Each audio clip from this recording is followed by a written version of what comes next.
Allahu Akbar. Allahu Akbar. Allahu Akbar.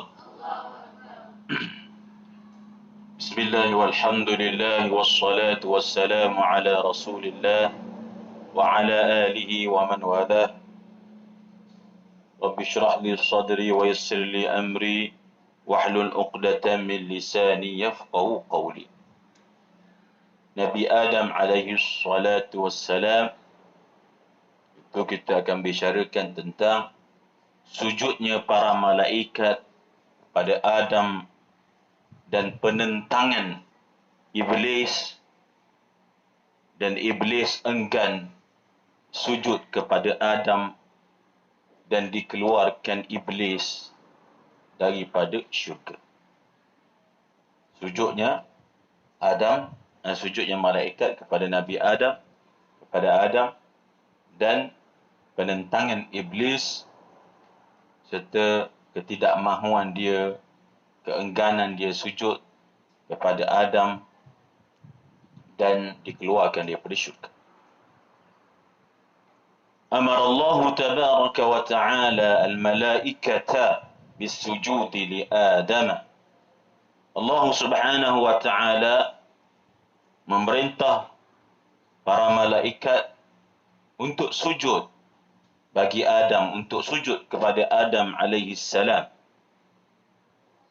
Dan malaikat terus melaksanakan perintah Allah Subhanahu wa ta'ala, iaitu mereka semua, para malaikat kesemuanya sujud kepada Adam alaihi salatu wassalam. Inilah sifat malaikat yang telah dinyatakan sifatnya oleh Allah Subhanahu wa ta'ala di dalam surah At-Tahrim ayat ke-6. La ya'suna Allah ma amarahum wa yaf'aluna ma yu'marun. Para malaikat ini sifatnya tidak melakukan maksiat kepada Allah, bahkan tidak melakukan maksiat atas apa yang Allah Ta'ala perintahkan, dan para malaikat melaksanakan apa yang diperintah. Itu dia malaikat. Jadi malaikat ni bila diperintah oleh Allah Ta'ala untuk sujud kepada Adam, semua mereka patuh. Ya kan? Untuk sujud pada Adam. Dan kita kena tahu bahawa sujudnya malaikat kepada Adam, para malaikat sujud kepada Adam, malaikat yang ramai ni semua sekali sujud pada Adam. Sujudnya bukan sujud sembahan. Itu dia. Bukan sujud menyembah Adam, tidak. Tetapi sujud bukan sujud yang menganggap bahawa Adam itu Tuhan mereka, tidak. Tetapi sujud dipanggil sujudut tahiyyah, sujud menghormati. Sujud menghormati. Ini berlaku pada zaman dahulu sebelum Rasulullah sallallahu alaihi wasallam salawat. Baginda melarang sujud kepada makhluk. Memang dulu-dulu ada orang sujud, tidak ada salah. Contohnya ikhwatu Yusuf, saudara mara Yusuf yang bertaubat, sujud kepada Yusuf. Sujud maknanya menghormati Nabi Yusuf.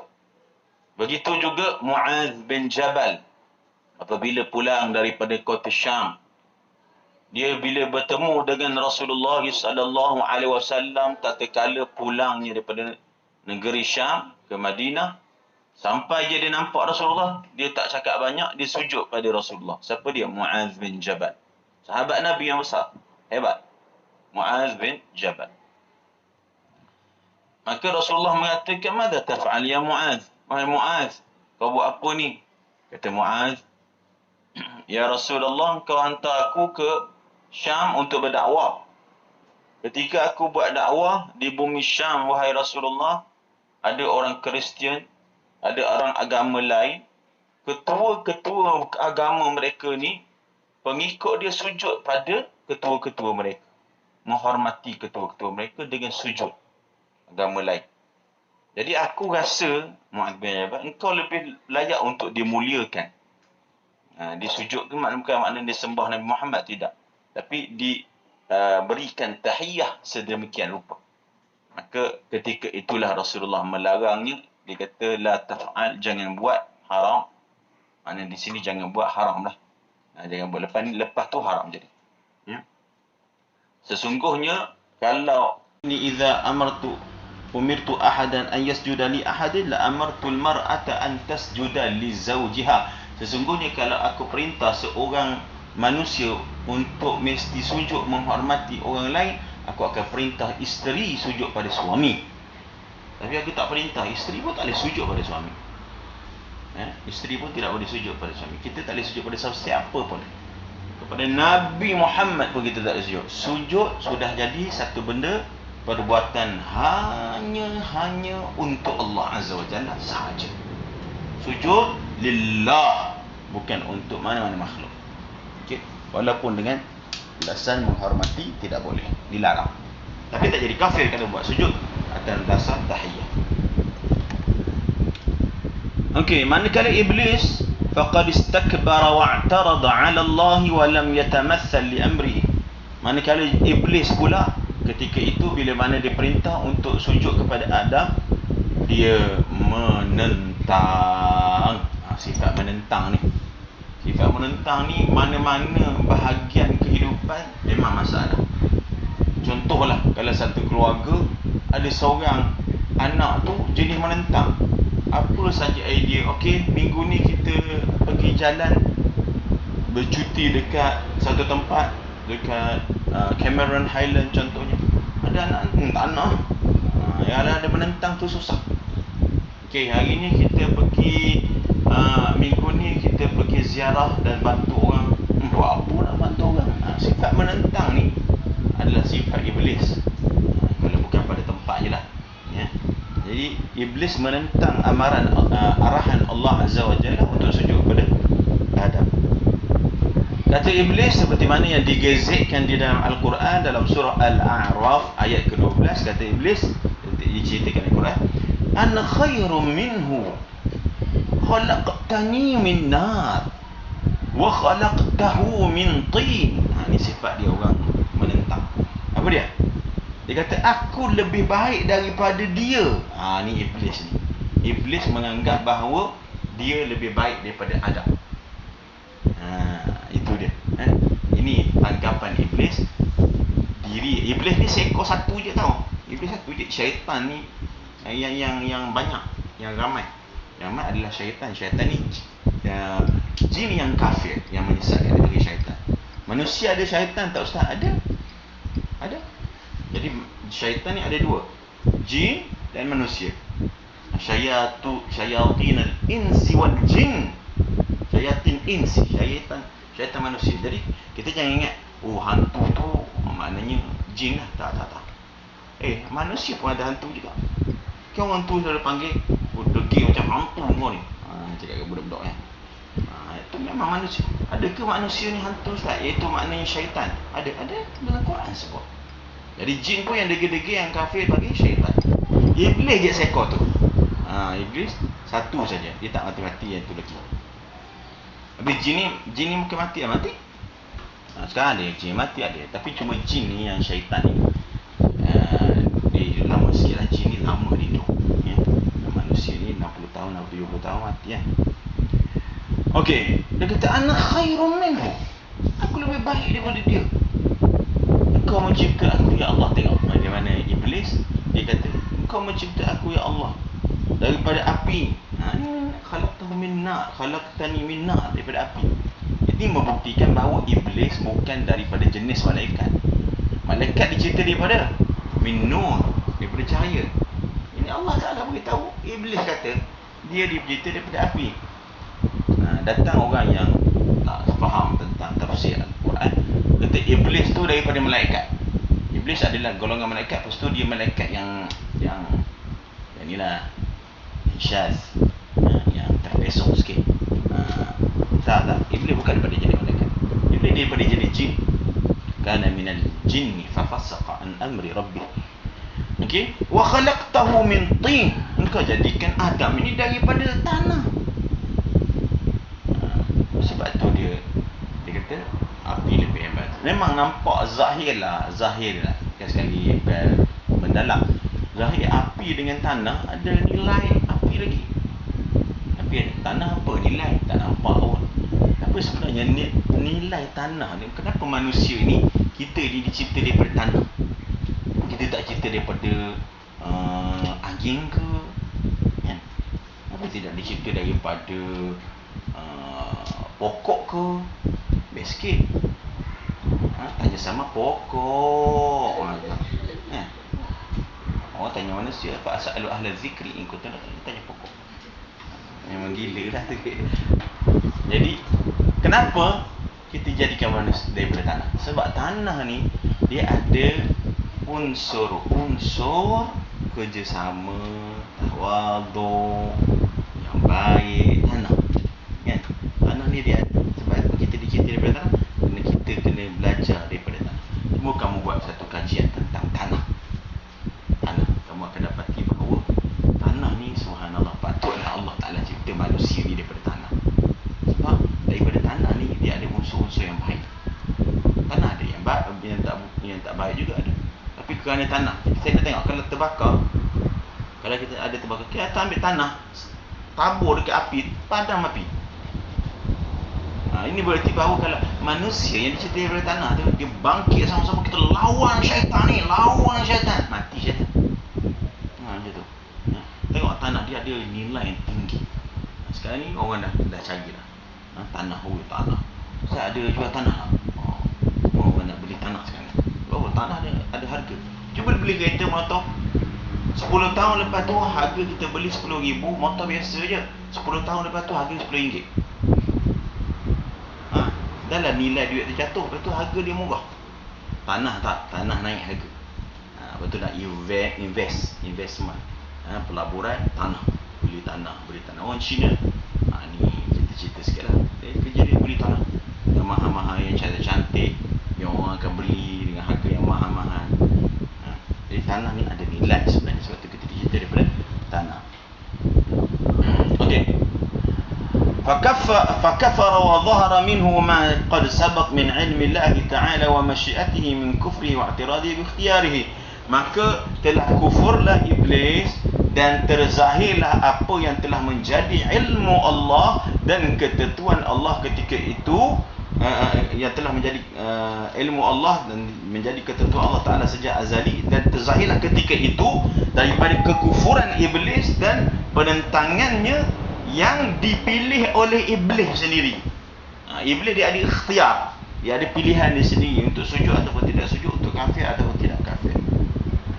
Bukan mana iblis ni tak ada pilihan langsung, dia ada pilihan untuk, kalaulah waktu tu iblis, ustaz, kalau masa tu iblis sujud pada Adam, bukankah mungkin jadi iblis ni jadi baik, jadi Jibril? Mungkin ke? Kemungkinan, wallahualam, kita tak tahu. Tapi manusia ni, kalau tak ada iblis, kita ada syaitan. Syaitan tu jahat. Kalau tak ada syaitan, manusia tu sendiri ada syaitan. Syayatinil insi, syaitan manusia, kita sendiri dengan manusia dia ada syaitan.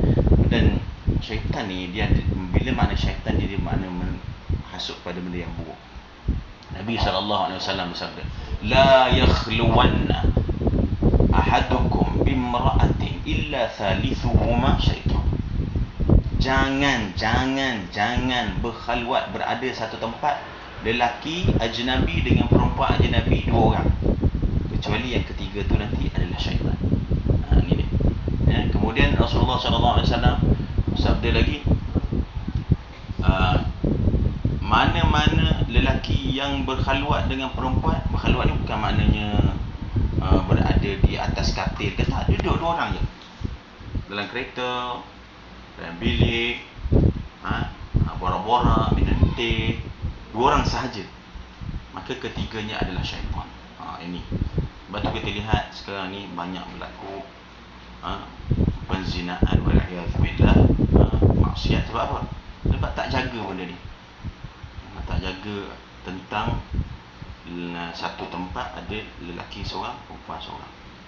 Ini kena jaga benda ni, sebab Nabi dah beri peringatan. Sebab yang ketiga adalah syaitan. وقد ورد في الأثر أنه كان قبل كفره يسمى عزازيل. Diriwayatkan dalam asar ni maknanya ya daripada para sahabat yang menceritakan, tetapi berkatakan begitu.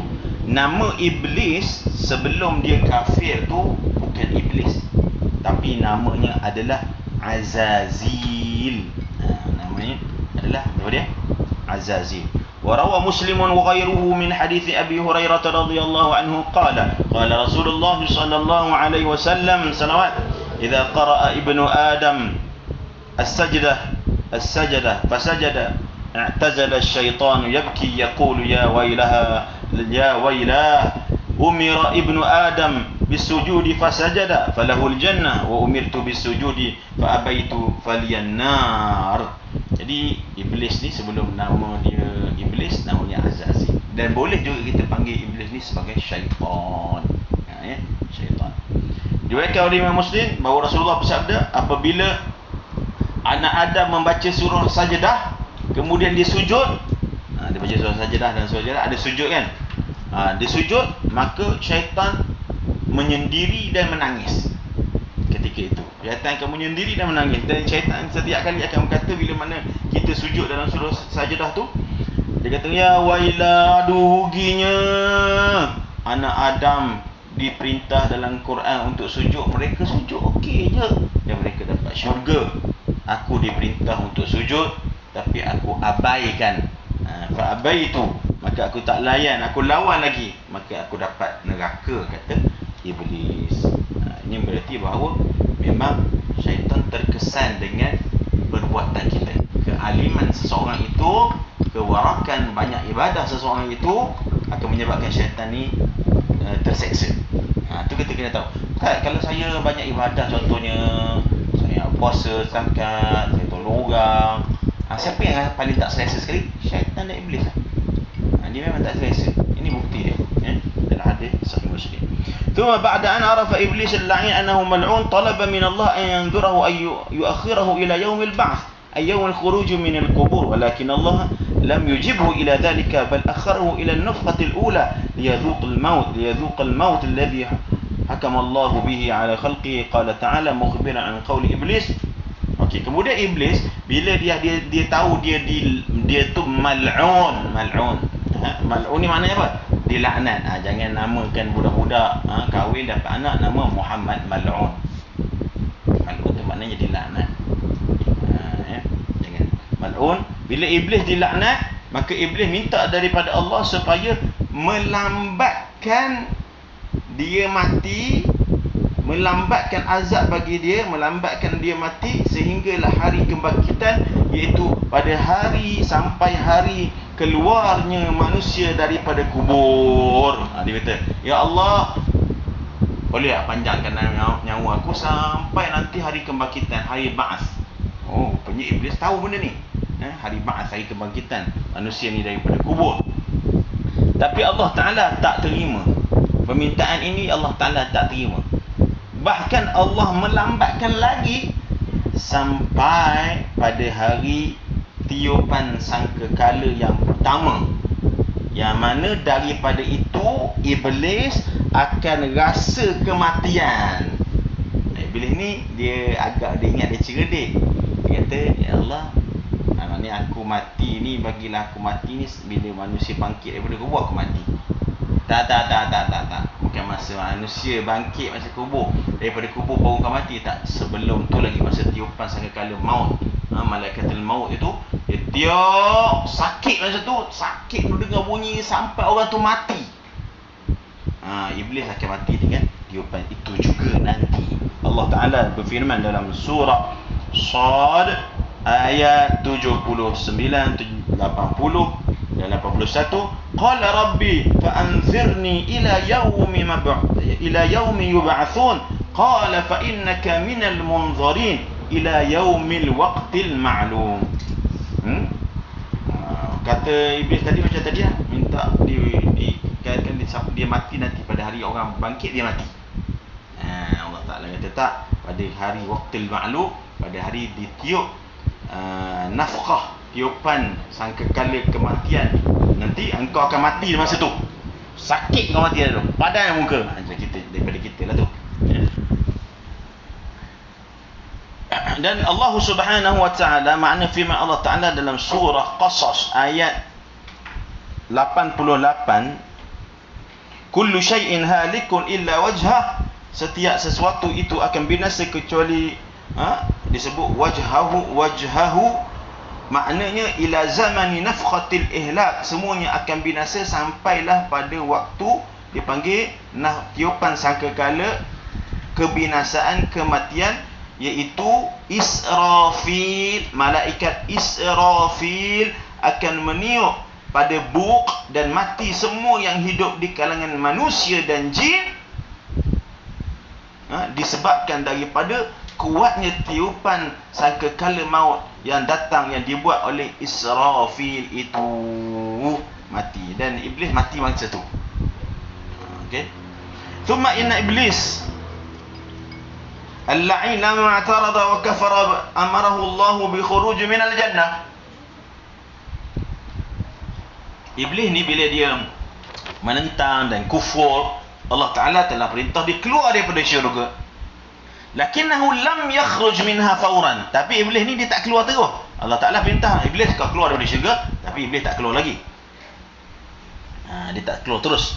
Bal aqama fiha muddatan. Maka iblis duduk sekejap selepas dia arah oleh Allah Ta'ala untuk keluar daripada syurga. Iblis duduk sekejap dalam syurga untuk dia mewas-waskan Adam dan Hawa untuk melakukan maksiat yang disebut dalam Quran, wa asa Adamu rabbahu faghawa. Dan daripada itu disebabkan kedua-duanya dikeluarkan daripada syurga. Jadi iblis ni dah diperintah keluar, tapi dia tak nak keluar, dia tak keluar lagi terus. Dia memang jenis lawan, jenis melawan orang panggil. Allah Subhanahu wa taala berfirman di dalam surah Al-A'raf ayat 18, qala khruj minha mad'uman mad'ura, keluar daripada syurga secara dilaknat. Dan Allah Ta'ala berfirman lagi dalam surah Sad ayat 77 dan 78, fakhruj minha fa innaka rajim, keluarlah iblis daripada syurga, engkau ni direjam, maknanya engkau ni celaka. Wa inna alaika la'nati, engkau kena laknat aku, kata Allah, sampai hari kiamat, ila yaumiddin. Surah Sad ayat 77 78. Okey, wa qad kana iblis qabla dhalika waqtu musliman mu'minan minal jin. Iblis ni sebelum berlaku peristiwa tu tadi, iblis ni sebelum tu adalah adalah makhluk yang muslim, beragama Islam, beriman, dan dia daripada kalangan jin, menyembah Allah bersama-sama dengan malaikat. Bukan dia malaikat, tapi dia menyembah Allah bersama-sama dengan malaikat. Itu sebelum dia kufur dan menentang Allah. Dan tidak benarlah, walaysa sahihan annahu kana tawusul malaikat. Tidak betul dia ini adalah ketua malaikat. Tak betul. Orang kata iblis ni ketua malaikat, tak betul. Tawusul malaikat, bukan. Wala ra'isan lahum, bukanlah tok ketua para malaikat. Seperti mana orang-orang yang jahil mendakwa sedemikian. Ada orang kata itu, iblis ni adalah ketua para malaikat. Okey, dia bukan dari kalangan malaikat kata dia, tapi dia ketua malaikat. Tak betul juga. Iblis bukan ketua malaikat. Ketua malaikat siapa? Jibril. Jibril alaihi salatu wassalam, dan rasulnya, rasul para malaikat. Berkata Al-Hasan Al-Basri, qala Al-Hasan Al-Basri, lam yakun iblis minal malaikah tarfata 'ainin qat. Iblis bukan daripada kalangan malaikat sama sekali, kata Hasan Al-Basri. Berkata Syahr bin Hushab, kana minal jin. Dia ulama kata dia di kalangan jin. Dan ini berdalilkan daripada firman Allah Azza wa Jalla dalam surah Kahfi, wa idh qulna lil malaikati isjudu li Adam fasajadu illa iblis kana minal jin fafasaqa an amri rabbi. Apabila kami perintah kepada malaikat untuk sujud pada Adam, maka sujudlah malaikat kecuali iblis. Maknanya di sini kita tak boleh kata Allah Ta'ala perintah pada malaikat untuk sujud, lepas tu iblis abaikan. Maknanya iblis tu daripada kalangan malaikat lah, Ustaz. Tak, bukan itu. Ini ayat ni, inilah Quran, kena faham dengan ahlinya. Bila dia sebut wa iz qulna lil malaikati isjudu li Adam, bila kami perintah kepada malaikat untuk sujud pada Adam, fasajadu illa iblis, maka semua malaikat sujud kecuali iblis. Maknanya ayat begini. Maksud ayatnya begini, kami perintahkan kepada semua malaikat dan iblis untuk sujud, dan semua malaikat sujud, iblis tak sujud. Bukan maknanya di situ orang guna ayat ni salah. Sebahagian orang dia kata ini maknanya iblis daripada di kalangan jin, di kalangan malaikat. Tak, banyak kali dah ayat-ayat lain cerita dia daripada jin. Kau tetap nak guna ayat ni secara salah juga. Fasajadu illa iblis, betul Allah bagi tahu. Fasajadu illa iblis, ayatnya sama, tak ada lagi jauh. Kana minal jin. Iblis ni di kalangan jin. Fa fasaqa an amri. Dah settle dengan gaduh. Konon orang kata tengok tu, Allah kata pada malaikat sujudlah. Maka malaikat sujud kecuali iblis. Ini berarti bau iblis daripada malaikat. Apa tafsirnya tu? Allah dah jawab dah, tak cakap banyak. Tu Allah Taala kata kana minal jin. Iblis daripada jin. Ada orang yang nak, dia nak juga kata iblis tu daripada jin. Iblis tu daripada malaikat. Iblis tu ketua malaikat. Tak. Jadi dia bukan daripada malaikat. Surah Al-Kahfi ayat 50. Wa mimma yadullu aidan ala anna iblis laysa minal malaikah bal huwa minal jin qawluhu ta'ala qala ma mana'aka alla tasjuda idza amartuka qala ana khairun minhu khalaqtani min nar wa khalaqtahu min tin. Surah Al-A'raf tadi yang kita baca ayat 12 yang iblis ini kata aku daripada api. Dan ayat ini dalil bahawa iblis adalah dicipta daripada api. Berbeza dengan malaikat. Para malaikat mereka dicipta daripada cahaya. Berdalilkan hadis yang sahih riwayat Imam Muslim dan selainnya daripada Aisyah radhiyallahu anha, daripada Rasulullah sallallahu alaihi wasallam bersabda, khuliqatil malaikatu min nur. Malaikat dicipta daripada cahaya, daripada nur. Wa khuliqal jan min marijin min nar, dan dicipta jin-jin daripada percikan api. Wa khuliqa adam mimma wusifa lakum, dan dicipta Adam itu seperti mana disifatkan kepada kamu, iaitu daripada tanah, seperti kamu, iaitu seperti daripada tanah. Okey, itu saja. Wallahu subhanahu wa ta'ala a'lam wa a'la.